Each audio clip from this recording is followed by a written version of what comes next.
శ్రీ గురుభ్యో నమ. సుజ్ఞాన దీపమను గురుగీతల నుండి వేళ మనం 3వ అధ్యాయమనందు 152వ శ్లోకాన్ని భక్తి ప్రపత్తులతో పరిశీలన చేసుకుందాం. పిండే ముక్తాక పదే ముక్త రూపే ముక్త వరాననే రూపాతీతే చయే ముక్త స్తే ముక్త నాత్ర సంశయః.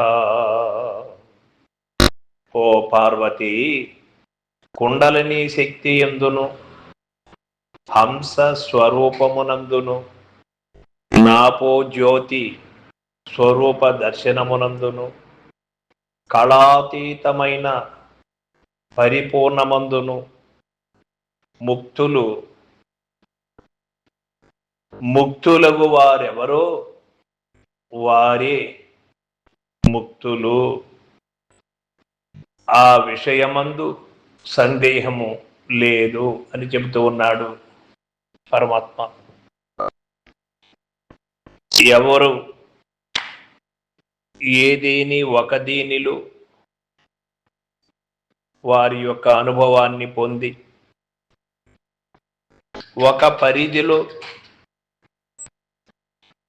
ఉన్నటువంటి వారు మిగతా విషయములను తెలుసుకోలేరు. ఆ విధంగా కాకుండా కుండలిని శక్తి యందు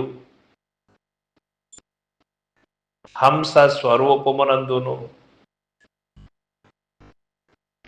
నాపో జ్యోతి స్వరూప దర్శనమునందును కళాతీతమైన పరిపూర్ణమునందును ముక్తులకు వారెవరో వారే ముక్తులు.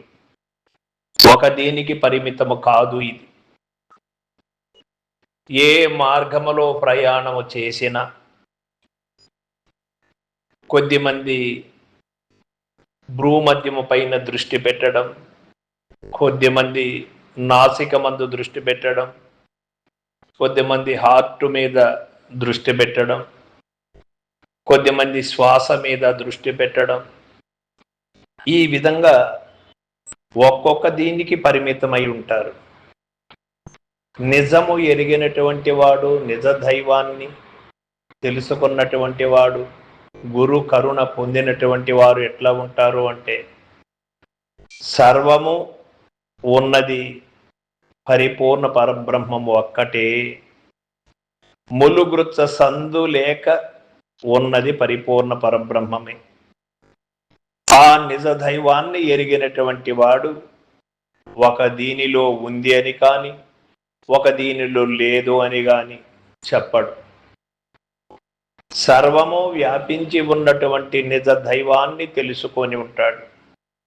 ఆ నిజ దైవాన్ని ఎరిగినటువంటి వాడు ఎక్కడ ప్రవేశించినా, ఏ సాధనలు చేసినా, ఏ అనుభవాన్ని పొందినా అన్ని రహితపడి ఉంటాడు. అన్ని రహితమైనటువంటి స్థితే నిజస్థితి. అదే నిజ దైవాన్ని తెలుసుకునేటువంటి నిజ మార్గం.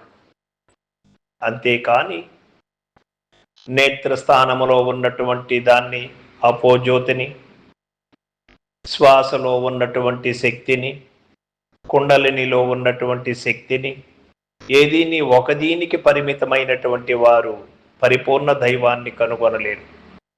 పరిపూర్ణ దైవాన్ని కనుగొనాలి అంటే గురుముఖత ఇవి అన్ని విచారించి, ఇవి అన్నిటికీ మీరినటువంటిది నిజ దైవము పరిపూర్ణము అని ఎరిగి ఉంటాడు.